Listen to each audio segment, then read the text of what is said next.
Hi you guys, it's Sam and welcome to Subculture Gate. On today's episode of this week's most controversial palette,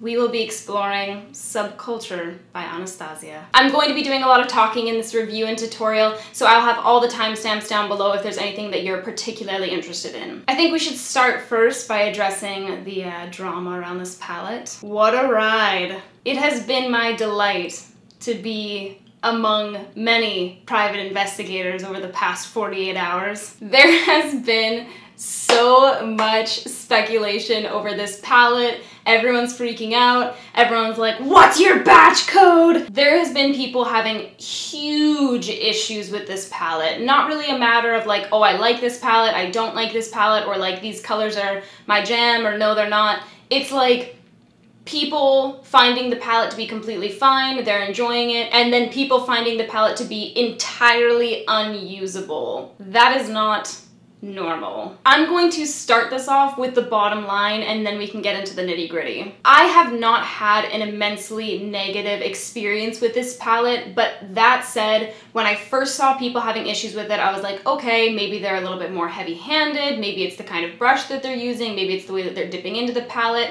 At this point, there's been so many people coming forward, there's been so many videos, there's been so many photos of people having a real issue with this palette. So the easiest thing for me to say about this is that there's obviously some kind of inconsistencies going on here with the palettes. I'm not sure what that is. I'm not going to sit here and speculate. It doesn't seem to be related to batch codes. I've been seeing people that have the same batch code as me having a huge issue, and other people that have batch codes that are supposed to be bad batch codes that are having no issues at all. Overall, I would say that this is not a beginner palette. I think that you probably will have issues with this if you are starting out in makeup or you're not super well versed. I have many years of experience applying makeup on myself and others, and I did not find this to be completely foolproof to use. I've done about 6 looks total with this palette now over the past 48 hours, and when I first got it, I asked you guys if you wanted to see a first impressions or a review that was a little bit more in depth. I'm really glad that I waited until I had used the palette a couple more times, because the first time that I used the palette, I really didn't have any issues. I wasn't seeing what people were talking about. The more looks that I tried out, the more kind of different color combinations that I tried, layering different colors over top of each other,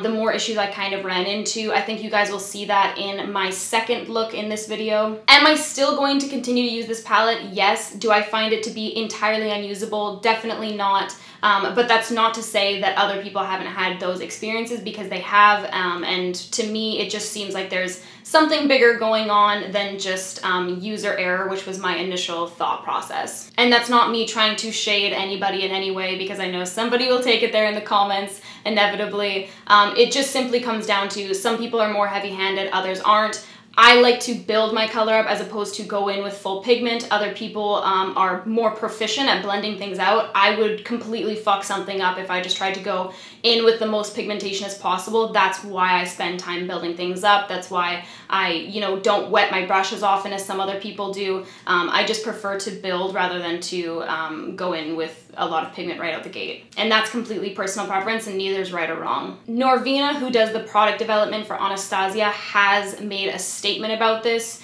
She did say that the product is more softly pressed than normal to achieve a higher pigmentation level, and that is where she thought people might be kind of experiencing those issues. I do understand that, and I will say that this palette is very soft. It is very, very pigmented. You definitely don't need a lot of product. A little goes a long way. But I think where my issue stands with this is that the Modern Renaissance palette was such a hit. It was widely acclaimed as being one of the best palettes out there. And then Subculture was introduced as being the sister palette to the Modern Renaissance. So being that that was the case, being that Anastasia made that correlation between these two palettes, I do find it kind of odd that they chose to change the formula, and they did change the formula, and it's quite different. It's not, just a little tiny variance. Personally, I would have liked to see a little bit of education come out about this palette, being that it is a different formula, being that it is pressed different, being that it's a lot more pigmented than we are used to. I think it would have been great if Anastasia had released, some education surrounding this palette before it got into consumers' hands. In terms of the amount of controversy surrounding this palette, I think it's a classic case of people being really unsure who to trust, what to believe, all these kinds of things. When it comes down to it, the consumer doesn't want to be naive. They don't want to have the blanket pulled over their eyes, which I completely understand, but I think it lends to this really aggressive mentality. You have every right to protect your dollar. You have every right to be concerned and be worried. The biggest thing to me with this palette is just a classic case of things getting really out of hand. It seems like no matter what kind of review people are putting out, no matter how balanced, no matter how genuine, everybody's getting upset about it. If you put a negative review up, people are saying that you're lying, you're using it incorrectly, you're over-exaggerating. If you put a positive review up, everyone's like, how could you possibly enjoy this? Everyone's having all these issues. I posted a Periscope with my first impressions of it, trying the palette out, and I wasn't having any issues at that time. And even that scope, I had a lot of people taking me wrong. Reddit. Why hating on me, Reddit? I was birthed from your loins. People thought that I was being snarky because I was not having issues with the palette and that I was blaming other people for having issues with it, which was never the point I was trying to make. I was never trying to say these people must just be shit at makeup. I was just saying maybe it's an issue of, you know, these people being more heavy-handed than I am. I just wasn't experiencing those issues. Having used the palette more, as I said, I have kind of experienced a few of these issues, but still not to the extent that other people were. So I do feel like there must be some kind of inconsistencies, either with the pressing, with the formulation, whatever it may be. I have no idea. As I always tell you guys, take everything with a grain of salt. And with this one, because it's not something that's limited edition, you don't have to worry about snatching it up right out the gate. Just wait it out. Just wait until you can swatch it for yourself. Wait until you can go and buy it and pick it up from Sephora. Have it in your hands, trying it out, touching it, feeling it, getting a good idea of what the product is like, and then take it home, use it. If you're not enjoying it, return it. So I did buy 2 palettes, which I never do, but there could not have been a better time for me to have done this. I bought the 2 palettes because I wanted to use one myself and then have one for giveaway because I knew that it would sell out pretty quickly. And it is a kind of more expensive palette, so I wanted to be able to do that. I bought a 3rd one, which is going to be the one I'm going to do for giveaway, so there will still be a giveaway. I'm going to include it with some of my favorite eye brushes from Smith Cosmetics, so thank you, Smith. I'll put the details for that up on my Instagram in a few days. We're going to use the 2nd palette to determine whether or not there's a variance between the 2 palettes, and I'm kind of hoping that that palette gives me some crazy kickback, because then the plot will truly thicken. So now we're going to compare the 2 palettes beside each other, and then we're going to compare that to Modern Renaissance for science. Okay, so I have the original Subculture palette, which is the one that I've been using, and then the giveaway one. They are from the same batch code, but like I said, I've been following a bunch of threads on Twitter and Facebook that seem to show that the batch code has nothing to do with the inconsistencies. Okay, so here we have the one that I've been using, and obviously you can see it's dipped into and stuff like that, and then we have the nice, fresh, brand new one up there. This is me having used this palette 6 times and also doing finger and brush swatches, and you can see that there's like obvious indentation and stuff like that in it, but I'm not hitting pan and stuff like that like some people were, which is ridiculous. Like, that's completely unusual. It's not normal. So now I'm gonna do a little brush swirl. So this is just like a regular fluffy brush. It's just a Zoeva 228 brush. This is like anything that I would go into my crease with. And this is how I would normally pick up my shadow, just like this. So there's a little bit of kick up there, but nothing crazy. I'm gonna tap off my brush, and then I'm gonna try it in the one up here. Yeah, same thing. The one that I was having the most issues with, personally, was Fudge. So when I go to pick up, I do get quite a bit of kick up in there, and then same thing with the other one. And then Roxy was one of the shades that people were really having issues with on Twitter. So same thing. And then maybe a little bit more kick up in that one. I saw that a lot of people on Twitter were kind of swirling their brush in it.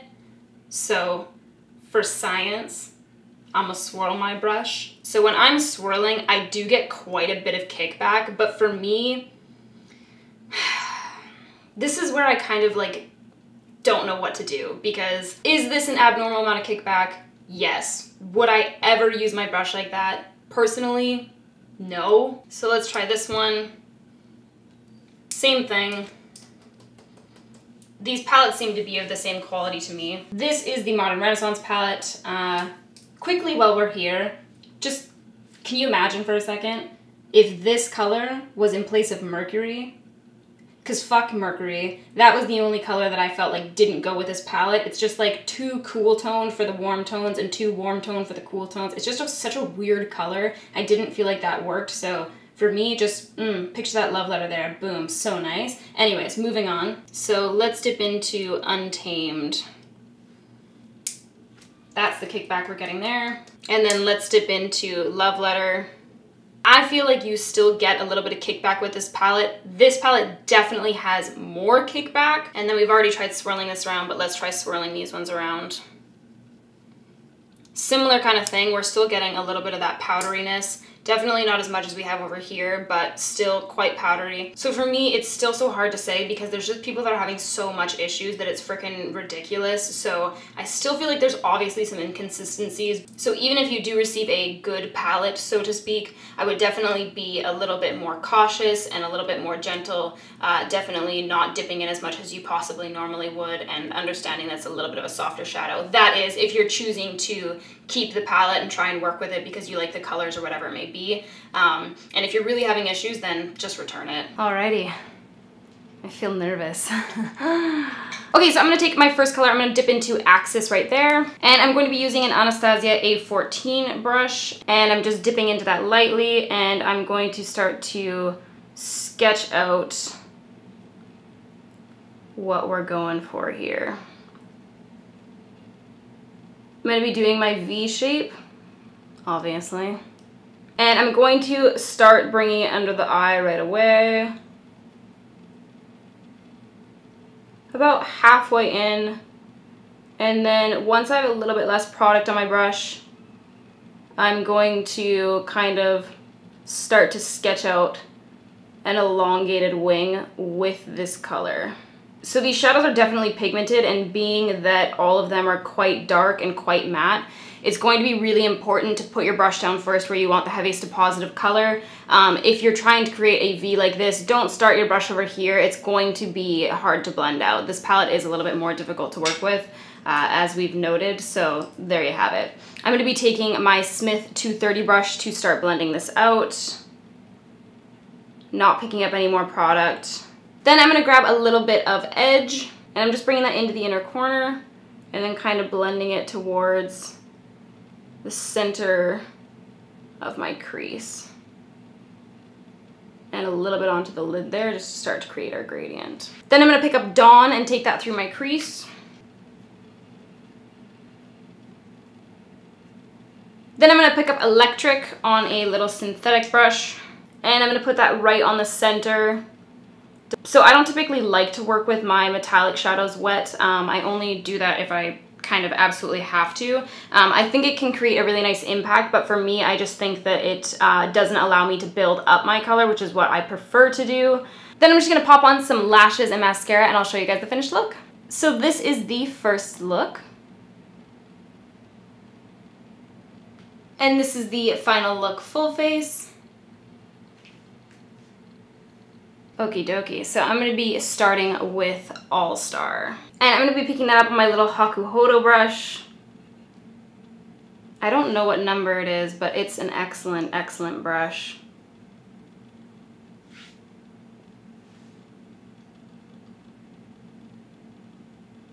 And I'm just packing that on, starting at the outer corner and then working my way in towards the inner corner once I have a little bit less product on my brush, just to start to create that gradient. And then I'm gonna pick up Roxy, and I'm gonna grab that on my Smith 230 brush, and I'm just bringing it through the crease, and we can start to also blend it down on towards our lid, just to help us create a nice, smooth, kind of smoky transition. And then I'm gonna go back over with our first color to brighten it up. See, this is where I feel like I started to kind of have issues. Normally, I don't feel like I'd have to go back over to build any colors up, I could usually just kind of blend out with my transition shade and that would be enough for me. So going back in with All Star, I'm just going to build that color back up and then blend back out without picking up anything on my brush. And then I just picked up a little bit of Dawn, which was that peachy color. And I'm just taking a Smith 235 and I'm just blending over all my edges. Then I'm going to be grabbing the color Rowdy and I'm just picking that up on my Real Techniques accent brush. And I'm just going to kind of sketch out almost like a V, just going right along the lash line about halfway in. And then I'm kind of just dotting the brush upwards when I have less product to create a mini tiny little V on the outer corner. And then I'm also going to grab that same color and bring it underneath the eyes. I'm just accentuating my eye bag a little bit on this one. Big. And then I'm gonna go back and pick up All Star with my fluffy brush and just start blending out that bottom. And then I just grabbed Roxy on a nice fluffy brush and I'm just kind of blending around all my edges with that. Then I'm gonna be picking up Cube and I'm just using a little mini Hakuhoda brush and I'm going to just pack that onto the inner corner. All right, and I'm gonna pop on some lashes and mascara and I'll show you guys the finished look. So this is the second look. All right, so this is the final look, full face. Okie dokie. I'm gonna be dipping into a New Wave and I'm using my Zoeva 224 brush and I'm going to start to create kind of a halo shape with this, taking it first on my inner corner, blending it into my crease, and then outer corner, back into the crease. Again, putting the brush down first where we want the heaviest deposit of color, and then blending out once we have less color on our brush. I'm going to pick up the color Dawn, and I'm gonna start in the center of the crease, and then I'm just blending backwards and forwards over that crease to blend out my edges. I'm gonna take that New Wave color right down into my inner corner, just a little bit further down than I normally would. Then I'm gonna be grabbing Untamed on my Samir Kuzami number 21 brush, and I'm going to sketch out my V. And I'm gonna grab my little Volaire brush and just start to blend that out. This is an EO7. I'm gonna pick up a little bit of Destiny on this same brush, and I'm going to use that to blend out as well. These can be some tricky colors to blend together without them getting muddy, so just make sure that you're using small enough brushes to negate from that. I'm gonna go over top again with New Wave. This reminds me of a little fall pumpkin patch. Then I'm going to grab the color Adorn on my MAC 239 brush, and I'm just going to start to lay down a little bit of that product. You really want to press this into your brush to make sure that you are getting some nice impact. And then I am gonna go over with my finger afterwards because I just found that with this shade, that's what kind of worked best. So just really picking that up on my finger, and I'm going to press that onto the lid. Get that impact that we're looking for, and then you can go ahead and use your brush to tap over the edges to blend everything out. Then I'm going to pick up the color Fudge on my Mystery brush, and I'm just going to bring that right underneath the lower lash line. And then a little bit more of New Wave, which was our original mustard color, and I'm going to use that to blend out that color. Okay, and then I'm gonna pop on some half lashes and some mascara, and I'll show you guys the finished look. So this is the final look. So this is the full face of the final look. So that is everything for me today, you guys. I hope you enjoyed this video and learned something cool today. Let me know what you'd like to see next in the comments below, and I'll get back to you. All right, guys, peace out.